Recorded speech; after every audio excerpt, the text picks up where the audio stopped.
Hello my beautiful pregnant ladies, welcome back to my channel and मैं हूं दीपा। दोस्तों, आज हम हलचल से जानेंगे कि बेबी बॉय आपने कंसीव किया है या बेबी गर्ल कंसीव किया है। दोस्तों, अक्सर लोगों का मानना होता है कि बेबी गर्ल 3 मंथ से ही हलचल करना शुरू कर देती है और सभी बेबी बॉयज थोड़ा लेट से हलचल करते हैं, यानी कि किक करते हैं। यानी प्रेगनेंसी में लड़कियां जल्दी किक करती हैं और लड़के लेट से किक करते हैं। ये बातें कहाँ तक सही है, इनमें कितनी सच्चाई है, इसे लेकर पुराने लोगों के द्वारा क्या कहा जाता है और इसका साइंटिफिक रीजन क्या है, इसमें कितना मिथ है और कितना फैक्ट है, ये सारी बातें आज हम इस वीडियो में जानेंगे। तो फ्रेंड्स, वीडियो किसी भी प्रेग्नेंट महिला के लिए बहुत ही ज़्यादा इंपॉर्टेंट होने वाली है, तो वीडियो शुरू से लास्ट तक जरूर देखें। अगर वीडियो पसंद आती है तो प्लीज़ लाइक भी करें। तो आइए फ्रेंड्स, वीडियो शुरू करते हैं। दोस्तों, प्रेगनेंसी में जब प्रेग्नेंट महिला को बेबी की किक समझ में आती है तो ये साइंटिफिकली बहुत अच्छा माना जाता है। इससे ये समझ में आता है कि बेबी स्वस्थ है और उसकी ग्रोथ अच्छी हो रही है। तो ये किसी भी प्रेग्नेंट महिला के लिए बहुत खुशी की बात है कि उसके बेबी ने किक करना शुरू कर दिया है। बेबी की किक आपको 16 से 24 वीक तक समझ में आ जानी चाहिए। लेकिन फ्रेंड्स, बेबी की किक को लेके ओल्ड वाइफ्स के द्वारा, पुराने लोगों के द्वारा बहुत सी बातें कही जाती हैं। इससे बेबी बॉय और बेबी गर्ल का अंदाजा लगाया जाता है। ये बातें साइंटिफिकली प्रूव्ड नहीं होती हैं, लेकिन लोग इसे सही मानते हैं। गांव के लोगों के द्वारा इसे सही माना जाता है। कुछ लोग इसे सही मानते हैं और कुछ लोग इसे सही नहीं मानते हैं। दोस्तों, मैं अपना एक्सपीरियंस आपसे शेयर करूं तो मेरे बारे में ये बातें सही हुई थी। इसका कुछ रीजन भी है, क्योंकि मेरी जो फर्स्ट प्रेगनेंसी थी उसमें बेबी बॉय था। वो बहुत देर से मुझे समझ में आया, क्योंकि मेरी पहली प्रेगनेंसी थी, इसलिए मुझे हलचल समझ में आती भी नहीं थी। वो गैस जैसा, बबल जैसा मुझे फील होता था। लेकिन जब दूसरी प्रेगनेंसी थी, मुझे बेटी कंसीव हुई थी, तब मुझे हलचल बहुत अच्छे से समझ में आती थी।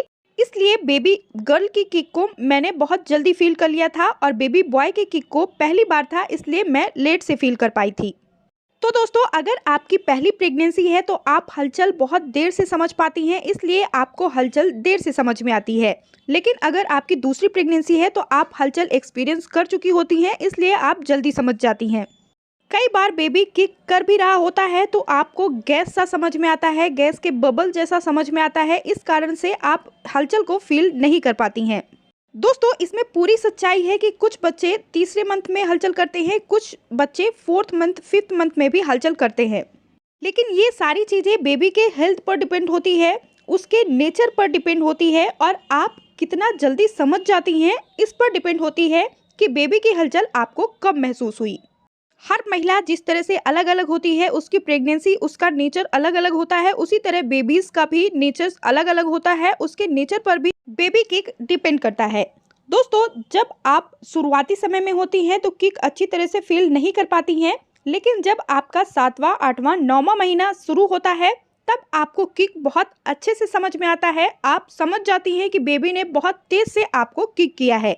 तो फ्रेंड्स, बेबी की हलचल से आप ये पता नहीं लगा सकते कि आपने बेटा कंसीव किया है या बेटी कंसीव किया है। ये सारी चीज़ें बेबी की हेल्थ और इम्प्रूवमेंट में डिपेंड होती है। तो दोस्तों, कभी कभी बेबी किक आपको जब नहीं समझ में आती है, आपको दिन में 2 से 3 बार बेबी की किक जरूर समझना है, उसे अंदाज़ा लगाना है। और अगर आपको बेबी किक नहीं समझ में आती है तो थोड़ी देर बैठकर आप आराम से किक को महसूस करने की कोशिश करें। फिर भी नहीं समझ में आती तो आप थोड़ा सा टहल सकती हैं, थोड़ा मीठा या तीखा खा सकती हैं। इससे आपको जरूर बेबी की किक समझ में आएगी। और इसके बाद भी अगर बेबी किक नहीं समझ में आती है तो आपको अपने डॉक्टर से कंसल्ट करना चाहिए, उनसे इस बारे में बात करनी चाहिए। टाइमली बेबी का किक करना बहुत ज़्यादा ज़रूरी होता है। दिन में 5 से 6 बार बेबी का किक आपको महसूस होना चाहिए। ये भी बहुत ज़्यादा ज़रूरी होता है, क्योंकि ये सारी चीज़ें बेबी के हेल्थ पर डिपेंड होती हैं, इसलिए आपको ये सारी चीज़ें महसूस करना चाहिए। दोस्तों, बेटा और बेटी दोनों ही समान हैं, दोनों को समान प्यार देना चाहिए। बेटा और बेटी में कभी भी भेदभाव ना करें। उम्मीद है वीडियो में बताई गई जानकारी आपको पसंद आई होगी, यूजफुल लगी होगी। अगर पसंद आई है तो प्लीज़ वीडियो को लाइक, शेयर, सब्सक्राइब करना बिल्कुल ना भूलें।